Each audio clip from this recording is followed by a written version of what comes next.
Hello, audio listeners, and welcome to the Halfwits podcast, where my brother and I discuss pop culture and geek out about all sorts of nerdy stuff. I'm Kieran, or Kieran Nimbus Online, and this is Tristan, otherwise known as Trons. I'm Tristan, otherwise known as Trons. That's right. If you're not familiar with the format of this podcast, we each bring a topic from pop culture in a show and tell style discussion, with a segment at the end of the pod where we talk about current events in pop culture. Before we hop into the pod, it's a new year. We've been absent for a while. I think our last episode was in November.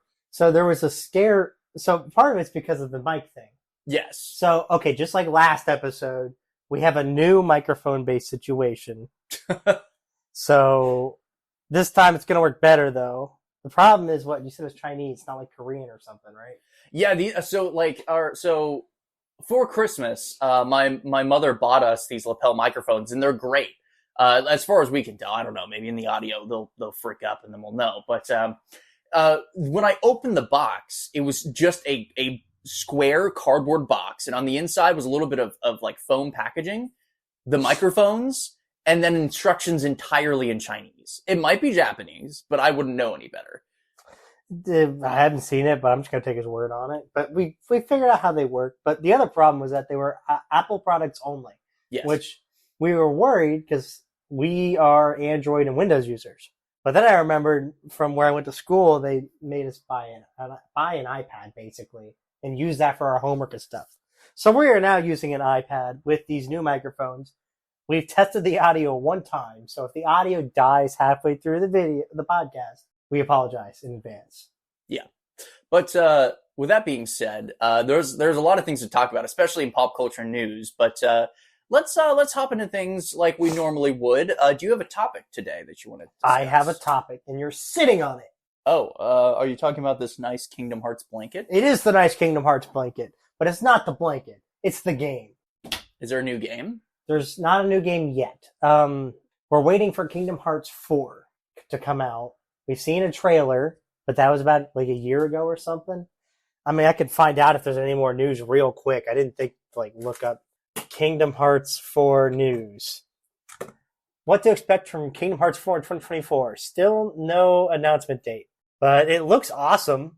And it also looks very different. It looks more anime than it ever has before. It looks more like Final Fantasy. It does, and I don't know if I hate that or not, but they've made Sora look very different. And he looks like a lot less floofy. It's a lot less floofy. I think that comes down to just the problem of using it on a PlayStation 2 and PlayStation 3s was that, you have less graphical things to work with. Uh-huh.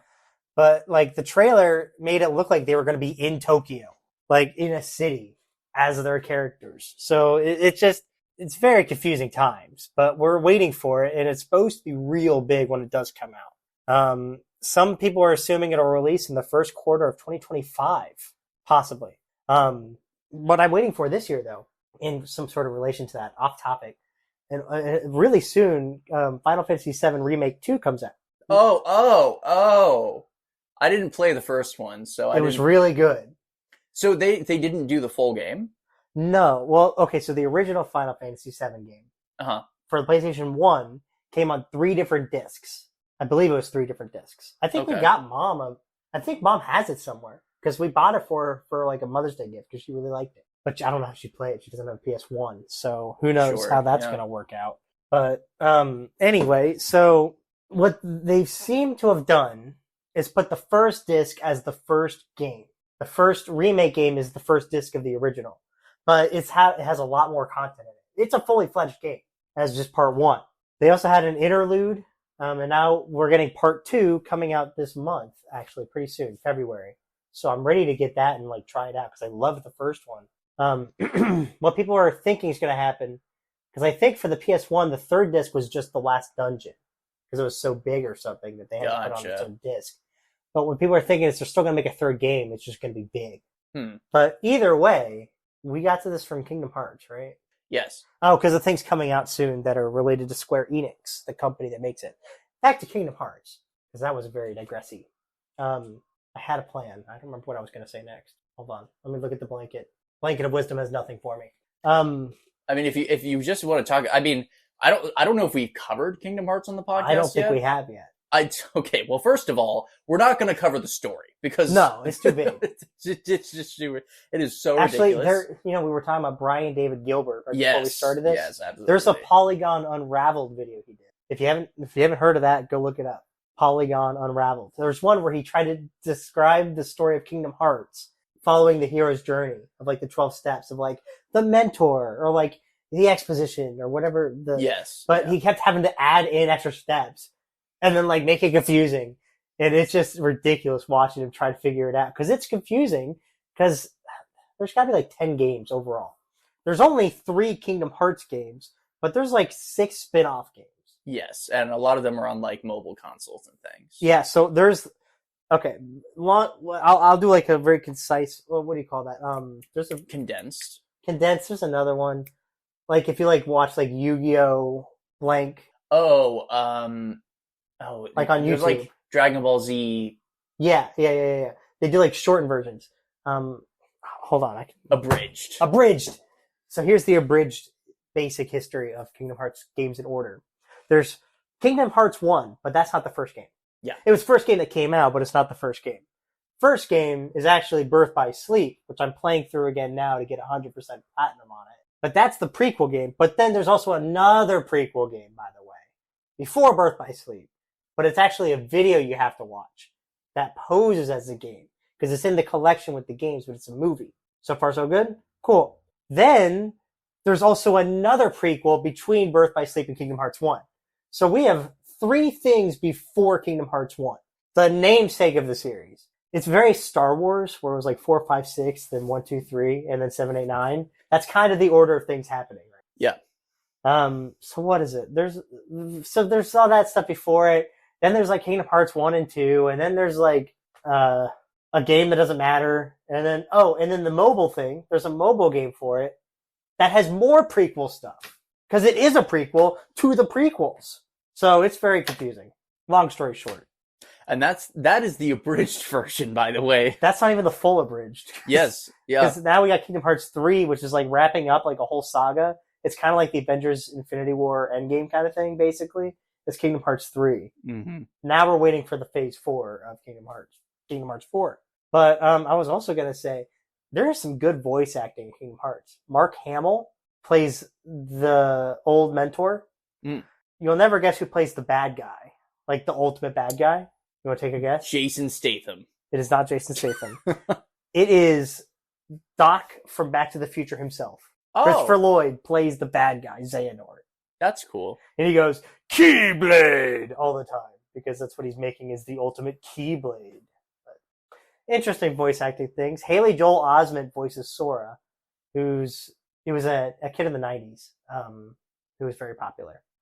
Yeah. Okay, well, I mean, that's some basic Kingdom Hearts talk. Good game series, though. If you ever get the chance to play it, you should, because it also pulls in from Final Fantasy games, too. Yeah. There's a lot of bosses or characters.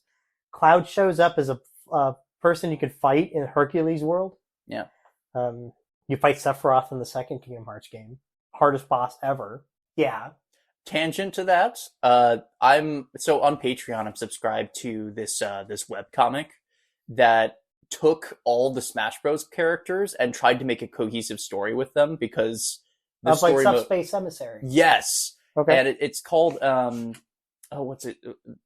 Well, it's not this. Oh, are you talking about the fanfic that's like really long? No, not that one. This webcomic, it's more of a comedic tone, but what I really like about it is the creator did a ton of research on the characters to see like how they would play with each other. Yeah. And the concept is that they all live in the same house. And that is the basic, yes, that is the basic concept. Great start. Yeah. And Masahiro Sakurai is the lease owner. And he comes in occasionally, it's like, hey, everything's okay, cool. And then he leaves. Anyway, so there was a scene in there that I really liked where Sephiroth and Cloud were like butting heads. And then Sephiroth's like, man, this couldn't get any worse. And then the door busts open. You see Sora with a big Mickey hat. And he's like, hey, guys. And Sephiroth's like, frick. That sounds about right, though. Because it's been like a cameo in the game. Yes. Like you fight him, but like it's obviously not meant to be like actual Sephiroth. You know? Yeah. I think you also fight a behemoth, which is a big Final Fantasy VII like boss creature at the end of Birth by Sleep. All right, so that's some Kingdom Hearts talk. What did you have anything you wanted to bring to the table? Yeah, I did. Although I don't know how much of a I don't know. I was debating on saving this one because it does mean a lot to me, but I wanted to talk about Winnie the Pooh for a moment. Okay. Well, he's in Kingdom Hearts, so let's start there. Yeah. Do you want to know a little bit about, before we get into this Winnie the Pooh stuff, Sure. Just how he's incorporated in Kingdom Hearts? Yeah, go ahead. Okay. He's in every game. He just is. Oh, cool. Because in every game, no matter who you're playing, you find the Book of the 100-Acre Wood. And it's usually a bonus level, or it's a way to get into a Keyblade, or you have to find the pages to the book throughout all the worlds and bring them back together. That's actually really awesome. So he's in every game, including the prequel ones, too. Also, Merlin owns the book. Merlin from Sword in the Stone. That is really He's cute. the owner of the Winnie the Pooh book. So he's always the one who's like, oh, thanks for finding my book again. Because he loses it every game. Doesn't ever talk about it. It's just gone and torn up into pieces. I think in one game, a Heartless took it, which is the bad guys, generally. Yeah. But either way, Winnie the Pooh's in every single one. And you play through and you like meet all the characters every time. Do some mini games. There's like a Candy Crush Rabbit's Garden kind of game, and that sounds amazing. It's a pretty nice inclusion. But so what do you want to talk about with Winnie the Pooh? I mean, let's start with the fact that it is probably the most instrumental part of my childhood. Like, I think the building blocks of my sense of humor and my demeanor when I move throughout the world comes from Winnie the Pooh. Yeah. There is something so beautifully, I don't know, so beautifully simple about Winnie the Pooh that I think makes it really hard to adapt in any modern way. I think the movie they did like a few years ago with Ewan McGregor. Yeah. AKA like the guy from Star Wars, Obi-Wan Kenobi. That Ewan McGregor. Ewan McGregor. Ewan McGregor. He had the movie where he was Christopher Robin, all grown up. Yes. And then all the all the Winnie the Pooh creatures came out of the 100-Acre Wood and were just walking around the town of London or wherever he was at, and they were just trying to interact with the world. And I thought that was a pretty good way of making it modern, I guess, without like making a new cartoon. Yeah, it's a tough thing to adapt to because the author of the book series that I actually really love too. I actually have a print from 1967 in my collection because I don't know, I'm just a huge fan of Winnie the Pooh. But when A.A. Milne wrote the books, he based it off of his own son, and sort of the like imaginary play stories that Christopher Robin had. Turns out Christopher Robin was one of like the first child stars, and that he got severely bullied throughout his childhood because of the books, which I didn't learn. Wait, Christopher Robin was a real person? Yes. I didn't know that. I knew the bear was based off of a real bear. Uh-huh. I didn't know there was an actual Christopher Robin. Yeah, so I learned this because before the Christopher Robin movie that you watched, there was actually an earlier one that happened in like 2011, and I think it's called like The Life of Christopher Robin. Sounds kind of familiar. And the problem with that movie is that it really downplayed what happened to Christopher Robin in favor of like telling a heartwarming story. Which, I mean, is fine. It's just, I don't know, it's a difficult line to cross, right? Because Christopher Robin was a real boy who suffered because of these books. Like, I would say, just imagine that you got bullied because you were in a book. I know. That's kind of a weird thing. I know. Imagine your bullies coming up going, hey kid, I heard you were in a book with the bear.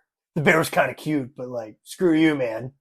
Screw you for being in that book. Well, he was constantly infantized because he was a kid in the book? Yes. So when he was going about and said, hi, my name is Christopher Robin, they'd be like, oh, from the book? And some people would take that and throw it in his face. And yeah, it was a really weird thing. What I was going to go with this was, I think for that reason, if you're going to do like a Winnie the Pooh adaptation, you got to do it with just the characters, because doing it based off of like the story of Christopher Robin is really tough. What was that one they did on Disney with the girl that was like questions? Oh, yeah. It's like Clue Crew or something. Winnie the Pooh Clue Crew. You could probably find it on. It might be that, because that sounds like a cool title. Oh my gosh. Speaking of that, did you see that Tigger did the default dance before Fortnite came out? I think I saw something like that. Because the original dance is based off of a scene in Scrubs, and I guess the animators in that show threw it as a joke in for the adults watching. It's really hilarious because now with context of the Fortnite default dance, it is just so out of place. I'll bet. Well, and a lot of people have started doing like weird dances and stuff on it. You could probably find it by looking up like 3D Winnie the Pooh show. Yeah, hold on, wait. Winnie the Pooh Disney show. Oh, there's another one. Oh yeah, I did see here it is. What is it? Doesn't tell me the name. Was it Tigger and Pooh? I think that was it. My Friends Tigger and Pooh. But I could have sworn it had like a Super Y vibe to it. Like PBS. Yeah. I didn't grow up with that one. Well, I just remember seeing it. I do remember one year getting a blanket, like a comforter set that was based off of that I remember, because you had to make it. Huh? Remember when you had a red and yellow like blanket making kit, basically. Oh, yeah. That was a little interesting, but I remember that. Yeah.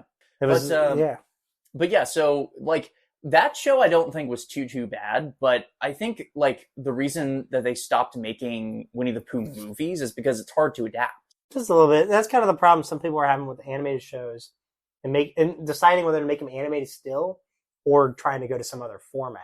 Mm-hmm. Nothing's striking my head right now. I mean, I know we're on Kingdom Hearts, but I was just telling you, like, Kingdom Hearts 4 looks a little different. Yeah. And not that I would not play it, but it's definitely like a thing to think about. It's like, oh, they've really gone with like a different style. It's a bit polarizing. Yeah. There's got to be some other things out there that have done that though. Like, I could think of Trailer Park Boys was a live action show, and then one of the main actors died, so they decided they would animate the show and just have like reused voice lines for it, which means I didn't watch the animated stuff. I tried, but it just wasn't the same if it wasn't like this, like at the original format. Yeah. And normally I'm not one to care if it's animated or not, but sometimes it's just weird to change it. And I think the only other comparison I can think of is like Curious George, because Curious George received a PBS show. That was pretty good, but I believe they also did a 3D movie. They did like 2 movies, I think. Yeah, but I think the reception was like pretty meh. Yeah. I don't know. Sometimes it's hard because those stories, when you create new ones, don't feel as authentic to the source material. Yeah. Like the original Many Adventures of Winnie the Pooh book, that's classic. But how many of those could you make on your own is really a question. That is a good question, though. How many could you make? Well, I mean, they made a decent amount. Probably a lot, honestly. I did like the Heffalump special. That one was awesome. And there was the Piglet one and the Tigger one, and speaking of Winnie the Pooh, have you seen the Grand Adventure one and the Tao of Pooh? The what of Pooh? I want you to search this up. The Tao of Pooh. T-A-U? Like T-A-O, I believe. Oh, like Buddhism. Yes. Oh, wasn't there the whole thing of like China's president? Yes. And then he would like ban people. Yeah. So then they call someone the Tao of Pooh. So the Tao of Pooh is an amazing little book. It is a book. Yes. The idea is that it illustrates the philosophy of Taoism through Winnie the Pooh, because so it's kind of emphasizing the oh bother kind of vibe of living. Yeah, just like about the way that Winnie the Pooh goes about the world, and it connects it to Taoism really well. I really like that book. Okay, out of all the Winnie the Pooh characters, which one are you? You're not Winnie the Pooh, I'm sorry, but that's just not true. No. I was about to say I'm probably Rabbit. That's probably true. Yeah, like I'm a little neurotic. I can get irritated. I like the vibe of Eeyore, but I don't think I fit the vibe as much as I want to fit the vibe of Eeyore. Could be a mix of Tigger. I think you'd be a good Tigger. Maybe an Owl, but Owl's too serious. Even when he's not, it's just too... Well, he's also very, like, uppity. I know, that's just too much. Yeah. That's not it. Tigger's got to be close. Yeah, I think Tigger's a pretty good fit for you. I don't know if you're, like, as silly goofy all the time, but I think he has the same energy. Close enough. Yeah. All right, so we're kind of nearing the end-ish. So is this our news time? Yeah, I believe so. I think if you can squeeze it in. I think I had 2 things that were coming to mind for news. One was Madam Web has come out. Yes. Now, Kieran is not a TikTok user, but he does watch YouTube and stuff. I watch TikTok. I watch a little bit every night, just so that in case there's any news or things like I want to see, like involving things I like to watch or play, I can get them quick. But you know what my feed has been filled with for the past like 3 days? Well, considering the topic for that part. Yeah, it's Madam Web reviews. Yeah. And do you want to guess how many of them have had a single good thing to say? None of them. All have been bad. I have not heard a single good thing about this movie besides it was a movie.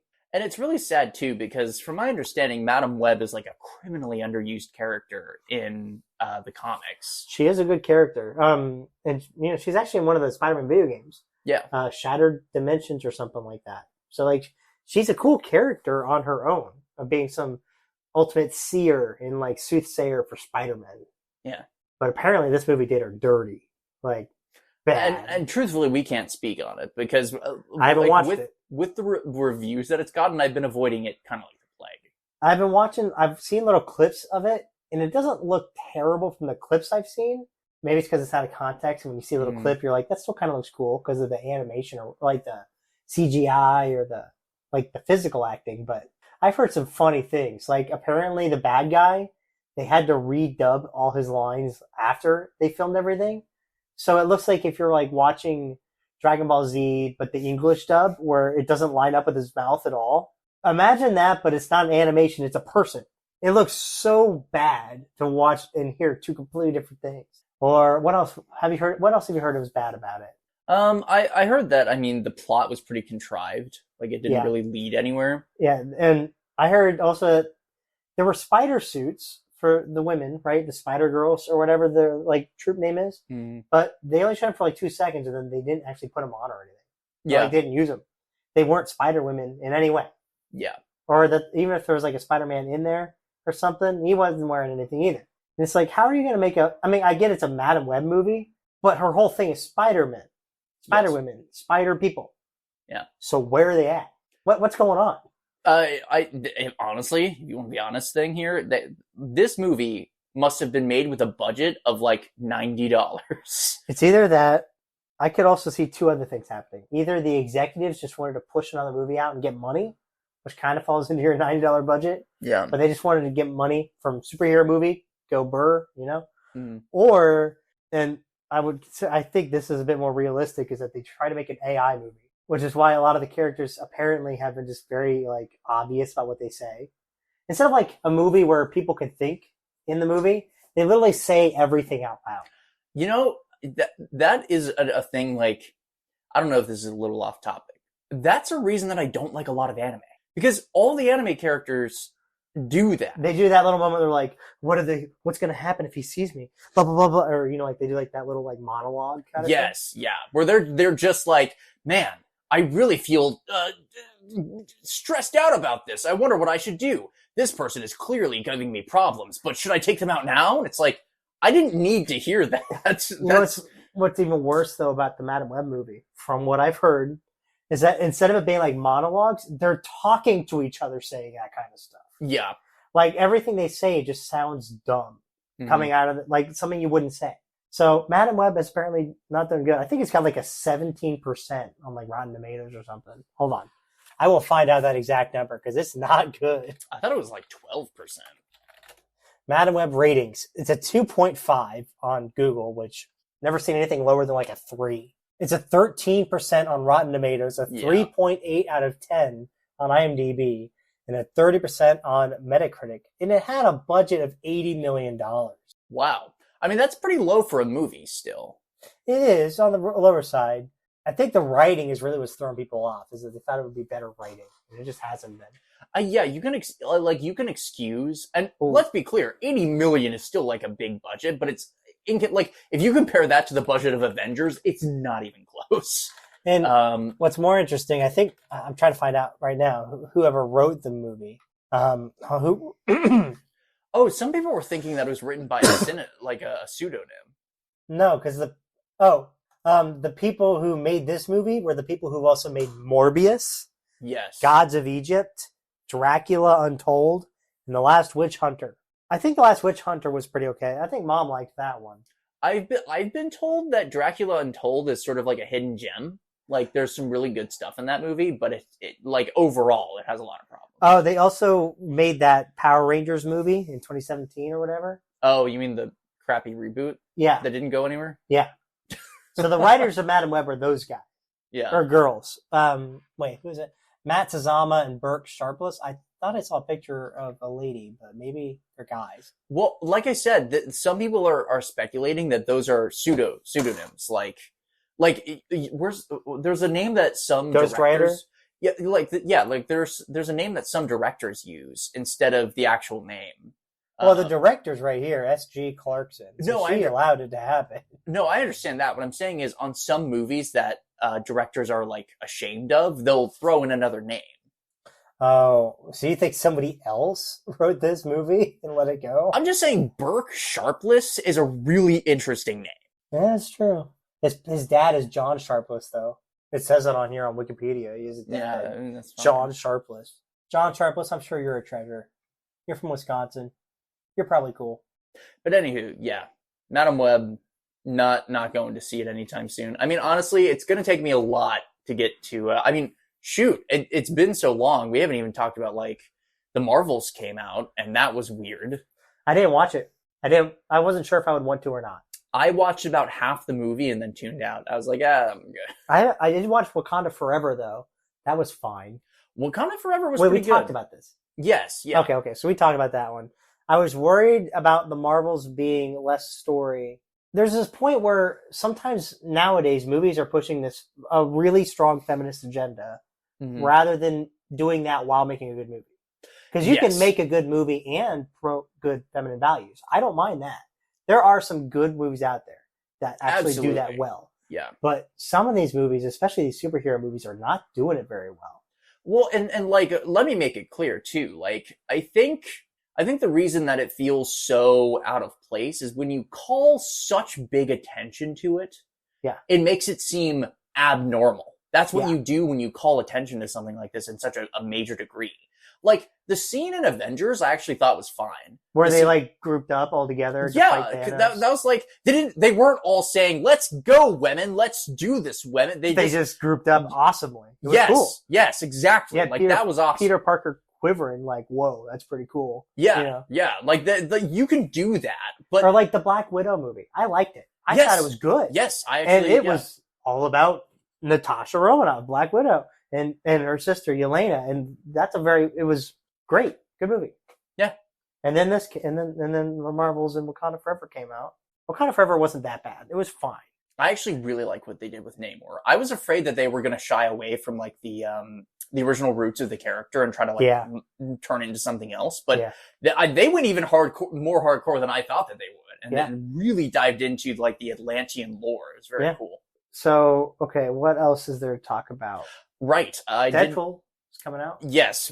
So I did mention this to Trons because I wanted to get through Loki before we did another podcast episode so that we could dedicate a portion to it. But me and my fiance have been taking our time getting through the series, so I haven't finished it yet. But do you want me to spoil it at all? No. Okay. No. We won't talk about it. We're almost there. We probably won't have an episode where we talk about it at this point because it's so like past. I mean, we totally can. That's no big deal. But it will probably be a big part of Deadpool's story. Yes. Because if you've seen the trailer, like we have it, the TVA, which is like the main point of Loki, is very present in the trailers. And a lot of places in the trailers are also related. And that's probably going to be how they... People are saying that Deadpool's going to fix the Marvel multiverse because he's going to actually give it some purpose and meaning. And what I'm a little scared about is in the comics run, there was actually 2 series called Deadpool Kills Marvel. Oh, yeah. Where he goes around and just kills everybody. Yeah. Some of them I don't think actually fucking make any sense, but that's not the point of the comic. Like, there's a scene where he kills Ghost Rider. It doesn't make sense. To be fair, Deadpool can't die. So, I mean, what's to stop him from just trying over and over and over and over again and somehow winning?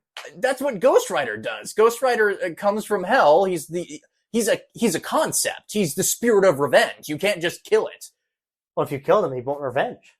Well, then he'll get revenge. No, that's what I'm saying. He would want revenge. Yeah, exactly. So Anywho, that's neither here nor there. What I was gonna say is I hope they don't do something like that where it's like Deadpool has to destroy the Marvel universe. I'm not getting that vibe. I think he's gonna start Secret Wars. All right, I saw another TikTok of this guy talking about the trailer a little bit, and he pointed out, if you remember at the end of the first Loki, the big like graveyard at the end of time or whatever, like the big dust bowl, basically. That appears to be where Deadpool is in this trailer in a few different times. People are... Oh, and there's also like a picture of the Secret Wars comic in one of the shots in that dust world. So people are thinking Doctor Doom is going to somehow make his way into this as well. That would be cool. Because Fantastic Four got cast, and that's going to be coming soon too. And they're thinking Secret Wars is going to happen in this end of the time thing with Loki's stuff. Interesting. And I'm not going to spoil Loki for you, but what happens to Loki at the end of the show could definitely pull into this too. Okay. You'll understand maybe a little more once you watch the end of it. But it does feel like Deadpool's totally opened up multiverse vibes, is the idea. Especially with the TVA thing. And at the very beginning of the trailer, you see him with Morena Baccarin, like his wife, and, you know, all these other characters that are like probably dead / not here. Uh-huh. And the TVA come in and bust open his door. Like, it's gotta be something multiverse-y. I mean... Wolverine?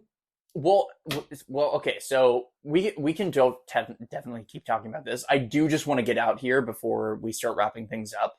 X-Men 97 was just announced. Oh, yeah. The remake, or like the continuing. Yes, it's a continuation of where it left the off. 90s series, and it's so cool. Dude, like, the animation is so uncanny because it looks exactly like the 90s. And it's not hard to animation. Go back and animate something. Right, but now that it's being done digitally, like, I don't know, it's weird seeing it in HD. It is just so incredible. And dude, I got goosebumps when I was watching the trailer, hearing that theme song come in. It looks good. Oh my gosh. Everybody's going crazy. So I think we've finally gotten out of the rut of bad Marvel. I mean, Guardians of the Galaxy 3 pulled us out of it a little bit. As much as I liked it a lot, some people didn't like it as much, but that seemed to start pulling us out. Once we hit like the Eternals thing, that's kind of like where it kind of dipped, I feel like. And a lot of people have pointed this out, like, they went from making like 3 blockbusters a year to making 8 blockbusters a year, throw in like 4 TV shows, and it just keeps growing. Yeah. They just don't have the production to do it all. They also aren't connecting things together anymore. And like, what happened at the end of Iron Man? Like the first Iron Man. You remember? He said he was Iron Man. Well, he said he was Iron Man, but like the after credits scene. Oh, Nick Fury came in. And? It asked if he wanted to join the Avengers. No, wasn't that the one where Thor's hammer showed up? Oh. Was that the end of Iron Man 1 or Iron Man 2? Okay, point being, Thor's hammer showed up at the end of an Iron Man movie. And everyone's like, oh cool, Thor's coming in. And then like the next movie was Thor. I think that was Iron Man 2 because that was during the scene where Nick Fury was like talking at the donut shop. I think Coulson went off to go inspect the hammer, and that's when we caught up with him at the end. Possibly. Point being, still, you hear about something and then you see something about it. Mm-hmm. All right. What's another example? Thanos showing up in the New York Avengers, like in space. Movie. And we're like, oh cool, Thanos is coming. There's Thanos. Okay, now let's fast forward a bunch. What happened at the end of Eternals? 2 things happened at the end of Eternals. 3 big things happened at the end of Eternals. Black Knight, right? That's his name, right? The Black Knight. Yes. Black Knight showed up. We also had the one guy in the Goblin Dwarf, whatever his name was, the weird guy played by Zac Efron. I don't know. I don't remember either, but that should tell you something. And then a bunch of the Eternals got whisked away to go deal with some big guys. What are they called? Like Galactus is one. Oh, Eternals? No, that's what they are. That's what the people are. What's Galactus? I thought he was an Eternal. No. Okay, what's the thing that's in Earth? The giant. I thought that was an Eternal. Maybe that is an Eternal. Hold on. No, I thought there was another name like Gigantic or something. You know, like what's in the Earth in Eternals? Celestial. Oh. Remember how they got whisked away at the end of Eternals to go talk to the Celestials because they disobeyed? Right. So that's 3 big things that happened at the end of that movie. Have you heard a single thing about any of those 3 things? Nope. Nothing. Not a single thing has come up. How about the end of Shang-Chi when they discovered hidden readings in this other universe with the 10 rings or whatever they said at the end of that movie. I've heard nothing since. Not even, I bet you, I haven't watched the Marvels, but I bet you they didn't call back to it. Even though Captain Marvel was at the end of the Shang-Chi to talk about this energy reading stuff. I don't know if you remember that or not. I remember that he was brought, so Shang-Chi and like his buddies were brought in to the Sanctum Sanctorum. Yeah, Sanctum Sanctorum. So, but then nothing happened. There's a few things that haven't been followed up on. And it's like, what's the point? White Vision in WandaVision. That still bothers me. Where's he at? He definitely flew off. He's not dead. He's a living Vision. He is Vision, rebuilt. Where's he at? That was the first thing after Endgame, wasn't it? I think WandaVision was like the first thing. Mm-hmm. Maybe Spider-Man No Way Home. But like, where's White Vision? I think that's honestly become a pretty big meme on the Marvel subreddit. It's like, one of these days, White Vision will come back and show them all of these things. It's like, where are they at? Used to be, even though each movie was separate, there were still connections to the other movies. Mm-hmm. That was the whole point. That's how we get Avengers. Well, I think it's the follow-through, right? They are setting up these things. But they aren't following through. That's correct. Exactly it. And why not? I did remember hearing that the way the company's built now is Kevin Feige's the head of it, because he oversees everything. But he's got like 3 different subheads right below him. And I'm pretty sure, I watched a MatPat video on it. I was just about to say, the MatPat video that delves into it says like they don't talk to each other about this stuff. Yeah. Or all the movie directors don't talk to each other. Let alone like some of them don't even read the source material very well. Mm-hmm. So all this stuff just isn't connected because they don't talk about it. And it's a shame because I really like Black Knight. He'd be really cool. All this stuff is really cool. Yeah. Where's it at, Marvel? Well, speaking of, we're getting to the end of our time here. Yeah, we got like 5 minutes. Yeah, but did you see Werewolf by Night? I didn't. I didn't know what that was. I was confused. It's like Teen Wolf, but it's Marvel, and it's awesome. And Swamp Thing is in there. Oh, yeah. Or not Swamp Thing, Man-Thing, who came before Swamp Thing. Yeah. Yeah, sounds right. I might give it a shot. Not a Teen Wolf guy, but it's worth a shot. It's a very big generation. Oh, what happened at the end of... Something happened at the end of Moon Knight, too. Oh, yeah. The third self-ego or personality. Personality, yeah. The cool one. Yeah, Where's Moon Knight 2? The reveal at the end was really cool. Yeah. And it's just stuff. It's just kind of like, where's it at? Or, I mean, I like She-Hulk enough to watch it. See, what I'm hoping for is that they're still working things out, but like all of these people are a part of a team, right? Like the Midnight Suns includes Moon Knight and Black Knight and Ghost Rider and all this a couple stuff of those guys. Come back. It really could easily be fixed if they did something about it. I mean, they kind of did that with the Marvels, but it was kind of a letdown. Yeah, it really was. From what I heard, I didn't watch. I'm gonna watch it at some point. I just didn't have to pay to watch it. If I can say anything, just from the first half of the movie that I watched, Miss Marvel's actor was actually really good. Kamala Khan or whatever. Is that her Kamala name? Khan. Yeah. Yeah, she's fine. I didn't like the show she was in as much, but it wasn't because she was bad or anything. I just wasn't digging it. I mean, I like the show. Again, the best part of that show is her acting. Yeah. I think that she's a really talented young actor. Yeah. Either way, we're out of time now. Yeah, I know. Do we have an outro for these things? Yeah, so I kind of wing it every time. But basically, thank you for listening. If you want to catch me at all the places, you can find me at Kiernimbus. Oh, yeah, that's true. He streams on Twitch, and he has another podcast. It's the that's this one. It's the Infinaut podcast. Yeah, where I talk about Marvel Snap and stuff. But it's INFI-NOT. There's no dash, but you got it pretty close. Oh, I thought there was a dash because it's like Infinaut. Right, I just capitalized it at the end. Okay. Well, so it's the Infinaut. So if you like Marvel Snap, the game, it's actually a really fun game. Go. You can go listen and watch and play and stuff. Yeah, and I try to release videos twice a week on my YouTube channel, so you can check that out. But yeah, well, I guess we'll wrap it up here, and we'll see you later. Goodbye.